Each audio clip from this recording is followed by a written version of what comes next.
Buenas noches, buenas noches a todos los amigos de la Red Latinoamericana de Consultores Políticos. Quiero agradecerles por la invitación, eh, por hacer esto y yo he pensado no hacerlo no a la latinoamericana, sino empezar muy puntual. Eh, tenemos Tenemos noticias tristes desde República Dominicana y Puerto Rico, donde tenemos asociados y amigos. A Leonardo Gil le mando un abrazo solidario de República Dominicana, a Wanda Nazario desde Puerto Rico y algunos miembros más de nuestra red latinoamericana, a Wilson Rodríguez, a Leonardo Aguilera, varios amigos y colegas que viven en el Caribe. Nos acabamos de enterar de un cataclismo de casi 8 grados, lo cual parece que va a generar un tsunami. Así que nuestro abrazo solidario a todos los hermanos de Venezuela. Perdón, del Caribe. Bueno, Venezuela también está en el Caribe, pero por la magnitud de ese terremoto, eso ya es prácticamente un cataclismo. Esperemos que, para que tengan una idea, el de Japón era de 7 punto algo, el de Ecuador era de 7.1 y este es de 8. Pero bueno, ya algún experto en la materia lo va a hablar. Hoy la Red Latinoamericana de Consultores Políticos tiene este ejercicio de en procesos electorales siempre analizar un poco qué es lo que más que qué es lo que podría suceder, cómo está el escenario, qué podemos esperar de este proceso electoral de Ecuador. Primero, bueno, voy a tratar de hacerlo lo más corto posible. Nosotros vamos a tratar de entrar en contacto con nuestros colegas del Caribe, de América Latina y el Caribe, porque eso es la red. Esa por el momento es nuestra mayor preocupación. Así que voy a tratar de hacerlo lo más concreto, lo más corto y de alguna forma tratar de ponerlos al tanto de cómo está el tema por acá y qué es lo que eventualmente, cuáles serían los escenarios posibles el día de mañana. Bueno, primero, ¿qué tipo de elección es? Es una elección, digamos, regular, en este caso. Ecuador tiene un sistema presidencialista, tiene un sistema parlamentario bicameral, unicameral, no tiene dos cámaras como Argentina, como no hay Senado acá como Colombia, como México. Alguna vez tuvo dos cámaras, pero bueno, eso fue el siglo pasado, en la Constitución, en la primera Constitución. En todo caso, esta es una elección que vendría a ser la que finalizó el mandato de Guillermo Lasso. En Ecuador hubo una interrupción, o existe una figura que se llama muerte cruzada. Esta figura hace que en caso de que haya un problema con el Parlamento, el presidente tiene la capacidad de disolver el Parlamento. Y eso fue lo que hizo Lasso en su momento. Estuvo, bueno, acorralado, finalmente terminó convocando muerte cruzada y se convocó elecciones. Esas elecciones, de acuerdo a nuestra legislación, corresponden no a un nuevo mandato, sino a la culminación de un mandato. Y esto es importante que lo sepan, porque finalmente no es que Noboa se reelige, digamos en términos electorales, no constitucionales es otra historia, eso con un experto en la materia. Entonces, esta sería la primera elección, digamos, de un mandato completo que tendría Noboa en este caso. Sobre las encuestas, bueno, yo no promuevo, ni promociono, ni trabajo con ninguna. Prácticamente todas han trabajado, creo que han sido proveedores nuestros.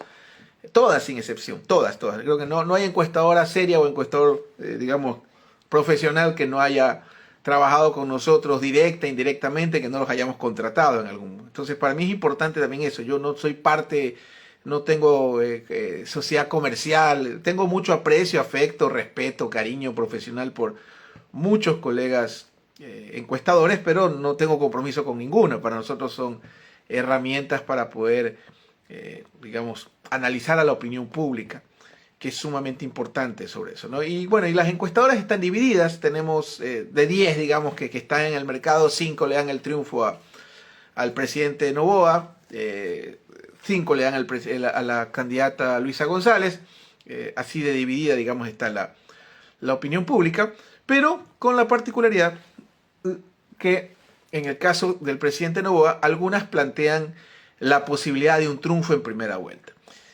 ¿Cuántas candidaturas hay en este momento? Bueno, esto es algo inédito, hay aproximadamente como 15, 16, de pronto algún colega o alguien que se encuentre ahí que me lo pueda decir con precisión cuántas candidaturas son. Hay un debate si es importante que haya tantas candidaturas. Para que tengan una idea, quienes no son de Ecuador, habrá personas o candidatos que con el 1% quizás queden en quinto puesto, ¿no? Que es algo inédito, y probablemente haya un gran pelotón de candidaturas que no superarán el 1%. Eso nos dicen la gran mayoría de encuestas. Y sobre los hechos que se fueron dando, bueno, pues, algo que hay que recalcar, que para mí es importante, que no es un dato menor, no hemos tenido un solo candidato ni a la Asamblea ni en ningún cargo de dignidad de elección popular en esta elección que haya sido asesinado.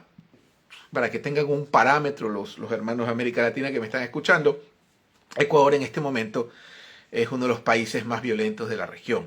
Es un país que, bueno, algo bajó en el primer año de Noboa, si no me equivoco, de 44 a 39 muertes violentas por cada 100.000 habitantes, pero hay regiones del país, para que tengan un parámetro, como Guayaquil, donde yo vivo, que tiene aproximadamente 85 muertes violentas por cada 100.000 habitantes. Para que tengan una idea, El Salvador de Bukele en su pico de inseguridad tenía 70, 68, 80, una cosa así por el estilo.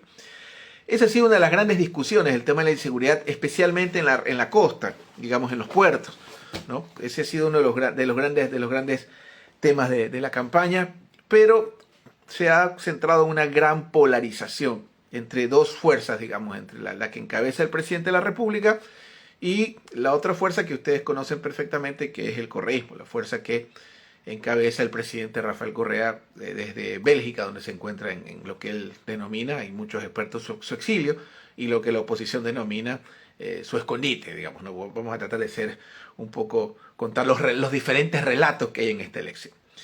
Las encuestas nos hablan, como les dije, de aproximadamente un triunfo en primera vuelta eventualmente.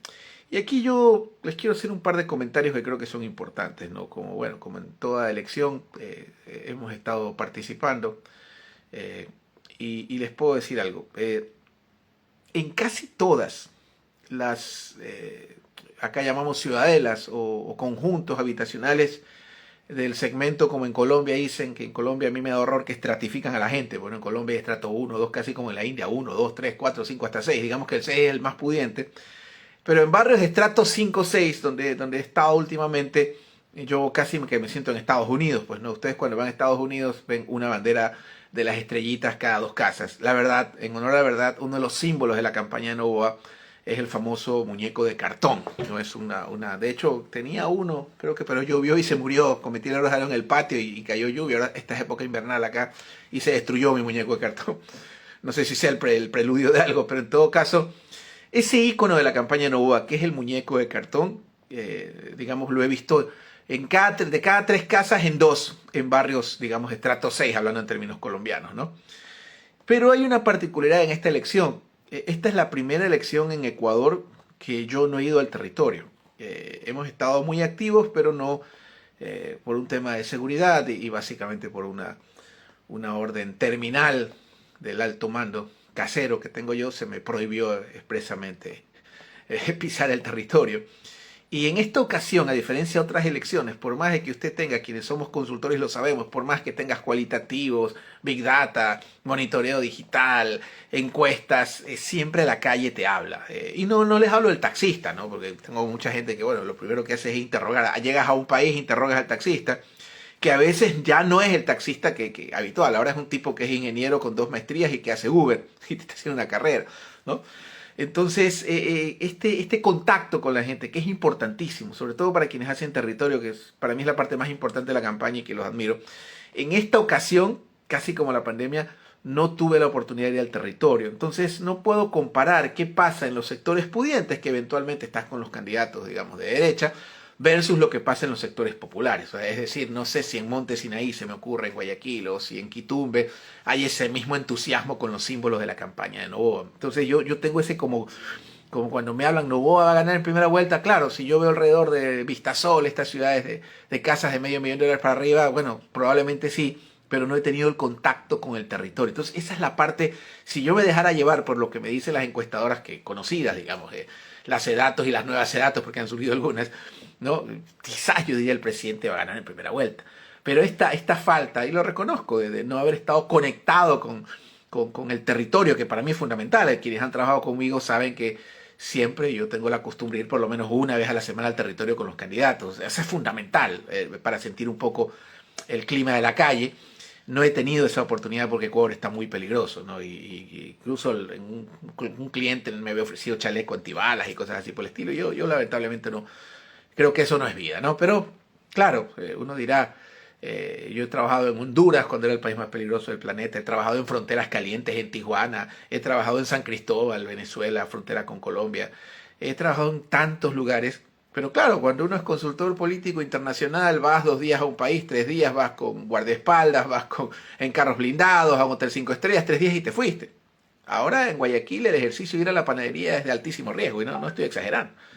El secuestro es una industria, está peor que Toluca, está en sus peores tiempos. Eso conversaba con Carlos Lorenzana hace poco, un colega mexicano. Entonces, yo no tengo esa conexión ahora con la calle, pero ahora les voy a indicar un poco los argumentos políticos, porque esto no es un tema de marketing, y por eso escogí esta red social para hacer me hablan, hagamos un tema en Twitter, me decían los amigos de la red, no, otro me decía, hagámoslo en TikTok, no, yo prefiero Instagram porque es una red donde nadie me va a insultar, o por lo menos si me va a insultar, no es precisamente el espacio de los insultadores, lo que yo llamo los GDO, ¿no? Los grupos de difamadores organizados que hay sobre todo en Twitter, ¿no? Por eso escogimos esta red.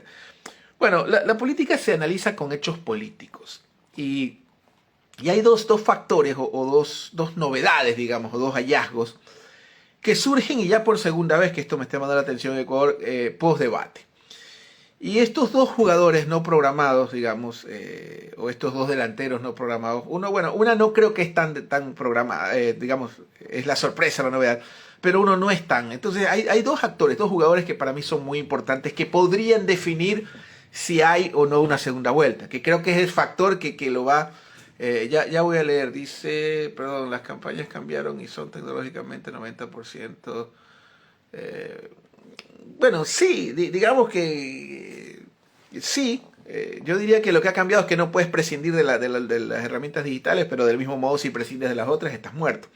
Pero bueno, les continúo con el relato. Entonces, resulta que hay dos jugadores, dos actores muy importantes en esta elección. Y estos jugadores son Andrea González, a quien yo, por si acaso, cuando yo le digo Andreita, no estoy exagerando ni siendo irónico, es mi amiga, no íntima, pero es mi amiga, le tengo mucho cariño, mucho aprecio, es una chica a quien yo, bueno, discrepo un poco tal vez por su radicalidad en ciertos temas, pero es una ambientalista muy querida aquí en Guayaquil, muy conocida. Me ha entrevistado varias veces. Tenemos amigos en común. Por eso le digo Andreita, por si acaso. No lo digo irónicamente o para nada. No la subestimo en lo absoluto. Yo creo que, ojo con Andrea, porque creo que van a surgir algunas cosas. Yo no descartaría un eventual proyecto de ciudad posterior a esta elección. Entonces, Andrea González es, digamos, la candidata que aparece o es la novedad en el debate.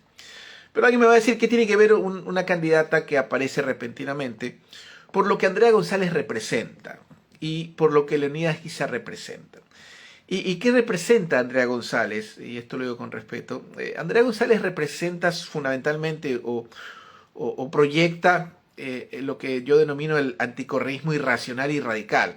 Digamos, la gente que te dice no importa que seamos el país más peligroso del universo con tal de que no regrese Correa, o su promesa de campaña es extraditarlo a Correa. Entonces existe un segmento de la población, yo les diría que en el último estudio nacional que vi de hace un mes, casi el 14 o 13% dice que se considera anticorreísta radical a nivel nacional.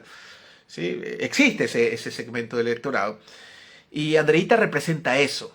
Y ese segmento del anticorreísmo radical me parece que es parte, o hasta el debate era parte, esta es mi hipótesis, por si acaso yo no voy a emitir sentencias como hace mucha gente en Twitter, bueno, aquí no se alquila la opinión, y ustedes me conocen, este es un país chiquitito, pues, ¿no? Aquí prestamos servicios, yo sí facturo mis servicios, pero nunca alquilo mi opinión. Entonces, yo no voy a emitir sentencias, como les dije. Yo tengo la hipótesis de que el surgimiento de Andreita es una afectación a la candidatura de Noboa, porque Andreita representa el anticorreísmo radical. Y ese anticorreísmo radical, de alguna forma, era parte del blando de Noboa. O sea, gente que estaba con Noboa o está con Noboa, pero porque no hay donde más estar. Porque es lo que es, digamos, coyuntural o circunstancial, porque Noboa un día está con Correa, otro día no está. Recordemos que la gobernabilidad o esas votaciones de 110, de 104 asambleístas que se daban en el Ecuador inéditas desde el correísmo, eran producto de ese acuerdo con el correísmo que le otorgó la Comisión de Fiscalización. Para quienes no son ecuatorianos, es casi una fiscalía chiquita que le otorgó el gobierno, es decir, Noboa, al correísmo en ese pacto. Entonces, ese voto blando de Noboa, creo yo que es ese anticorreísmo radical que estaba ahí por estar, ahora ya tiene con quién identificarse. Ahora ya está, digamos, ya se encuentra identificado. Recuerden que la política es identidad, ¿no? Entonces, me da la impresión de que eventualmente ese blando podría estar con mi querida amiga Andrea, a quien le mando un abrazo, un saludo, una extraordinaria ecologista, ¿no? Por otro lado, hay otro jugador, y estos son los argumentos por qué creo que tal vez Noboa no gane en primera vuelta. Tal vez, cuidado, ya vamos a hablar por qué sí podría ganar en primera vuelta. Y por otro lado, la candidatura de Issa. Entonces muchos me van a decir, bueno, ¿y qué tiene que ver Leonidas Issa aquí? Bastante, por dos razones. La primera, Leonidas Issa representa, para quienes conocen la política española, es algo así como antes de Podemos siempre existió la Izquierda Unida. No, Leonidas Issa representa esa izquierda, digamos, más ortodoxa, no le voy a decir radical, esa izquierda ambientalista, pero esa izquierda, digamos, no es como Yacu, pues Yacu se ponía moño, se decía indígena, pero le encantan las gringas, le gusta Europa, etc. No, Leonidas Issa, digamos que, bueno, no es una comparación étnica, de hecho yo tengo 70% de ADN indígena, de acuerdo a una prueba que me hizo en Nueva York, pero en todo caso, Leonidas Issa representa ese segmento del electorado que se considera de izquierda ortodoxa, ambientalista. Algunos, digamos, analistas, opinólogos lo denominan mariateguista, claro, que nunca en su vida leyeron a Mariátegui, no saben de lo que están hablando, pero digamos que es un electorado que siempre, digamos, estuvo ahí, que para la Revolución Ciudadana el problema no es tenerlos, sino tenerlos después en una eventual segunda vuelta. Entonces, este electorado o este candidato Issa tiene una particularidad, que al ser indígena, digamos, y ser la primera candidatura indígena, bueno, la de Yacu fue la primera, o ser la única en esta contienda, si obtuviera un resultado interesante, ojo, yo siempre he planteado que no existe el voto indio vota indio, gay vota gay, mujer vota mujer, pero puede haber digamos, un tema, porque recordemos que Issa es presidente de la CONAIE, que es la Confederación de Nacionalidades Indígenas del Ecuador, para quienes no son de Ecuador. Y Leonidas Issa, en esta elección, que es muy parecida a la segunda vuelta por la polarización que existe. Yo veo encuestas donde en provincias Noboa tiene 47, el correísmo tiene 46, están ahí, y no hay más espacio, digamos, electoralmente hablando en el ámbito parlamentario, hay una polarización muy fuerte. Pero Daniel Noboa, en la última elección de segunda vuelta, arrasó en las provincias de mayor población indígena, en Chimborazo, en Bolívar, digamos, en Cotopaxi, incluso en Tungurahua, ahí casi sacó el 80%, ¿no? Muchos, digamos, en el mapa político le decimos la Manabí de novoísta, ¿no? De Tungurahua. Entonces, Leonidas Issa es un candidato indígena y las provincias donde mayor votación obtuvo Noboa en la última elección fue en las provincias de población indígena. Entonces, si es que Leonidas Issa obtiene un buen resultado en las provincias de mayor población indígena, bueno, pues la afectación sería para quien arrasó la elección pasada. Entonces, me parece que estos dos factores, porque en este momento, por estudios que pude ver hace pocos días, pero que, bueno, la ley no me obliga, no me regula o me impide decirlo por estos canales, pero les puedo comentar que hay una disputa muy apretada por el tercer puesto entre Leonidas Issa y la señora González y Andreita. Entonces, el crecimiento de estos dos candidatos, me parece que por el lado de Andrea y por el lado de Leonidas, me parece que como que de alguna forma tal vez le ponen un techo a Daniel Noboa. No estoy afirmando que podría haber una gran sorpresa y eventualmente Leonidas está en segunda vuelta de Andrea, que bueno, cosas más locas he visto, pero yo creo que ese sería el factor, o eso sería lo que limita a Noboa para efectos de poder ganar en una primera vuelta. ¿Y qué pasa con Noboa?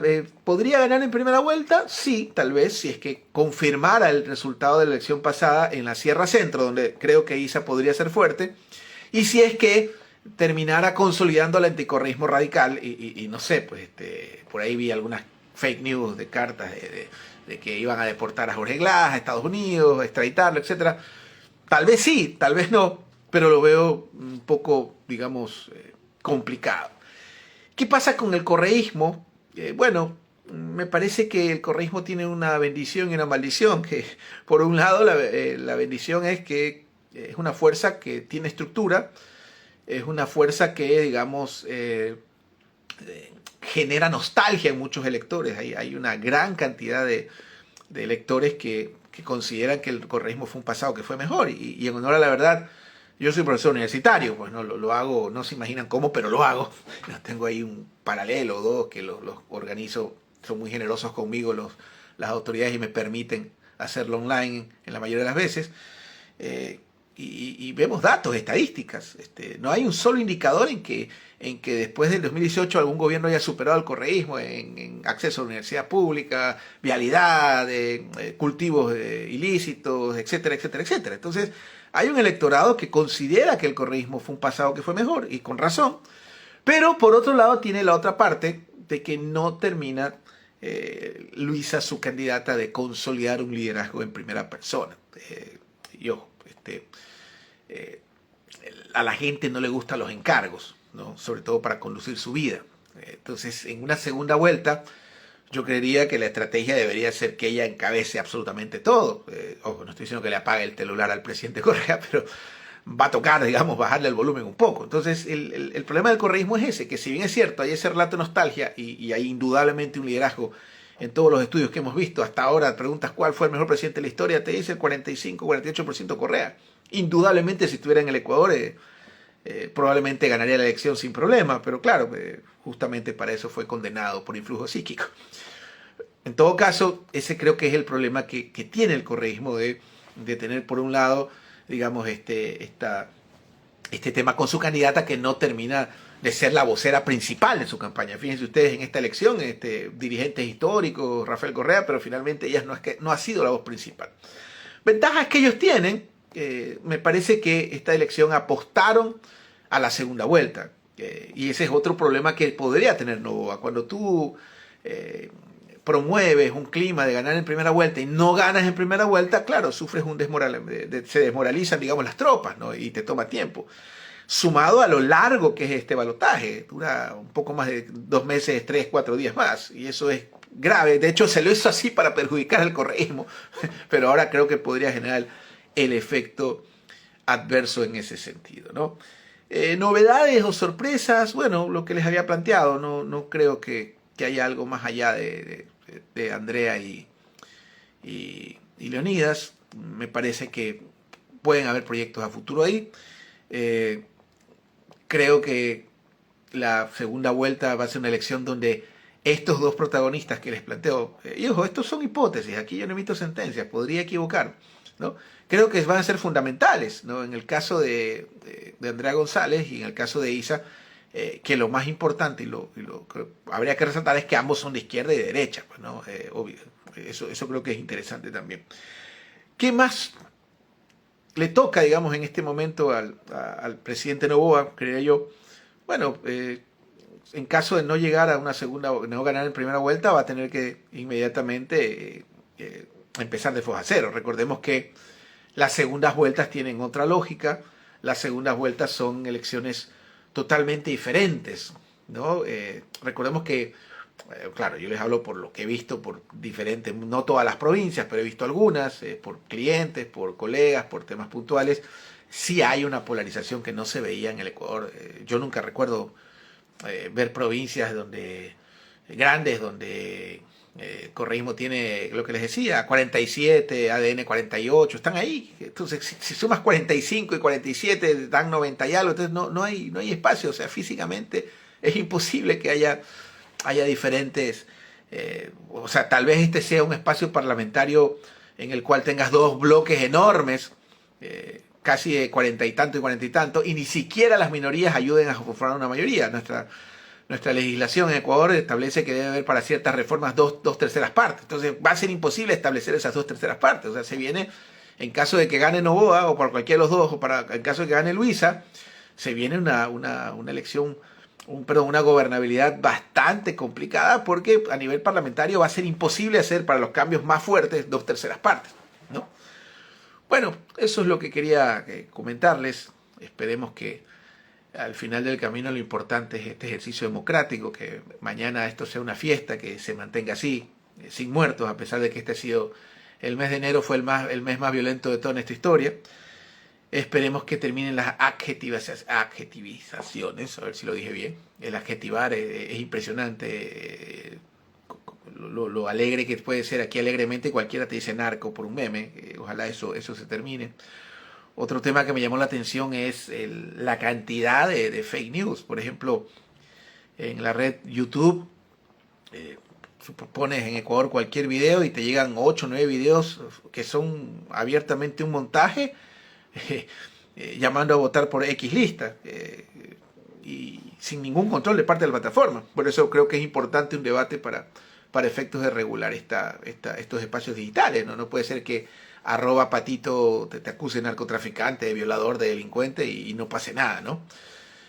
Bueno, si tienen preguntas, a ver, aquí déjenme ver porque yo soy medio, no soy tan tecnológico como muchos de ustedes y la persona que me ayuda ahorita duerme. A ver, vamos a ver si hay preguntas aquí. Dice, aprovecho para desear éxitos, gracias. Giovanna dice, bueno, no alcanzo a leer. A ver, chicos, perdón, porque yo... Saludos. Dice, excelente, estimado desde Chimborazo. Un gran abrazo a mi tierra, Columbe. Yo soy columbeño. Aprovecho para saludar, muchas gracias. Gracias, dice.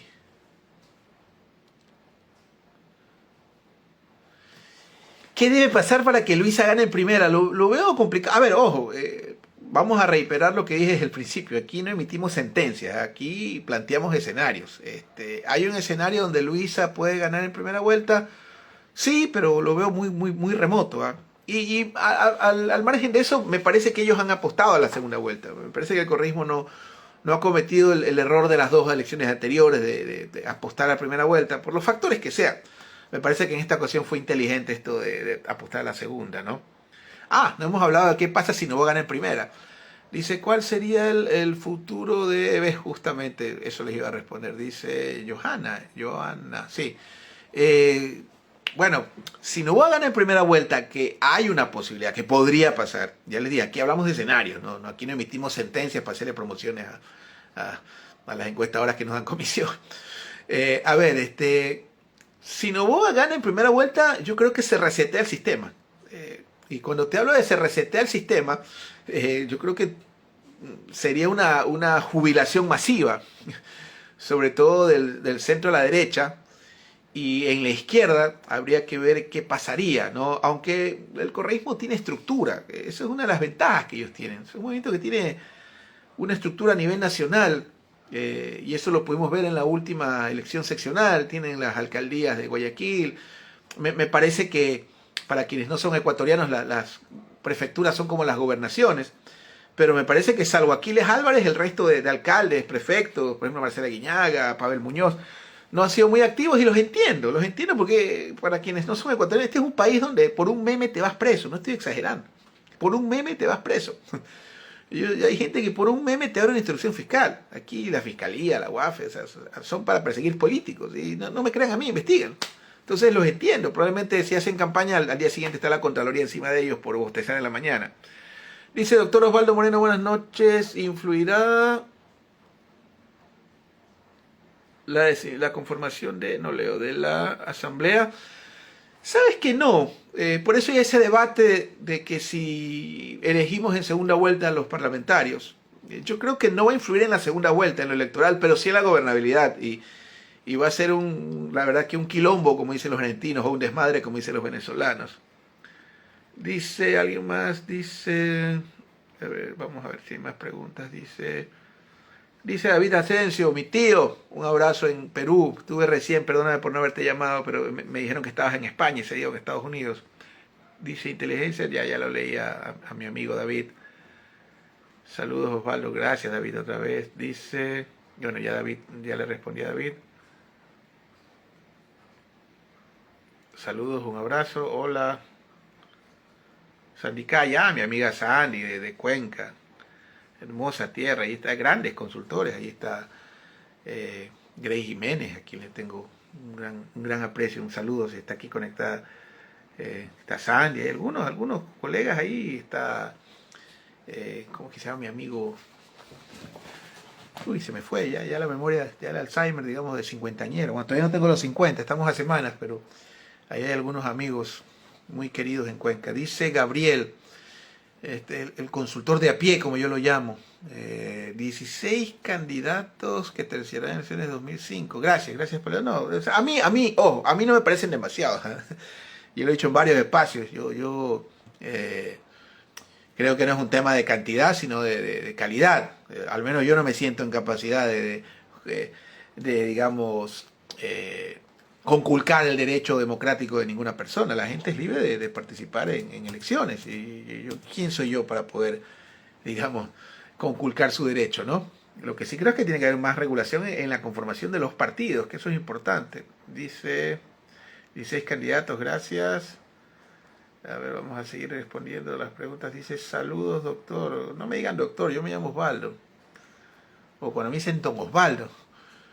Cuando era soltero yo le decía a las señoritas bonitas, no me diga don, que yo pueda ser su novio.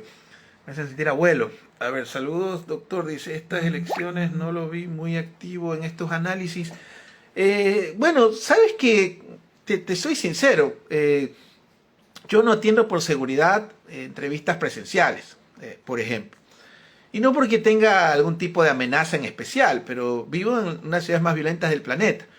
Vivo en una ciudad donde el otro día un periodista inglés que vino acá a entrevistarme por derivación de una amiga periodista, el tipo creo que era de Guardian, estaba haciendo un ensayo sobre el tema del narcoestado y me preguntaba, ¿usted cree que Ecuador es un narcoestado? Y el señor estaba como con 3 camarógrafos, me imagino que contrató en Quito, era gente de la sierra. Y yo le respondí, ¿en qué hotel estás? Me dijo, yo qué sé, en el Holiday. Está como a 10 minutos. Y le digo, ¿cuántos carros sin placas contaron? Para quienes sepan, placas le decimos aquí a las patentes, como dicen en otros países. Y el tipo se quedaron viendo entre los serranitos, digo con cariño, los quité, me para que era serrano por si acaso, ¿eh? Entonces se quedaron viendo, sí, es verdad, y se asomaron a la ventana y nos pusimos a contar carros sin placas. Entonces, yo creo que, y les pongo otro ejemplo, estuve en Lima y en Bogotá la última quincena del año, me tocó como nunca irme antes de las fiestas, y no vi un solo carro sin placa. Uno. Porque claro, en Lima uno trabaja y va a comer, la verdad. Yo creo que es más cómodo que trabajo en Lima, pero... Y Lima es enorme, pues, ¿no? Una ciudad creo que con Panamá se va a penales. Yo creo que tienen más tráfico que Ciudad de México. No vi un carro sin placa ni en Lima ni en Bogotá. ¿Ya? Uno. Y acá cuando yo me asomo a las ventanas, nos contamos con el gringuito, no era gringuito, era inglés, pero es casi lo mismo para mí. Estábamos viendo, mira, ahí hay uno, ahí hay otro. Vimos 4 carros sin placa en 5 minutos. En las narices de la autoridad. Entonces, no he estado tan activo, te soy honesto, porque no doy entrevistas presenciales, solo doy online. Ya han secuestrado como a 3 conocidos. Acá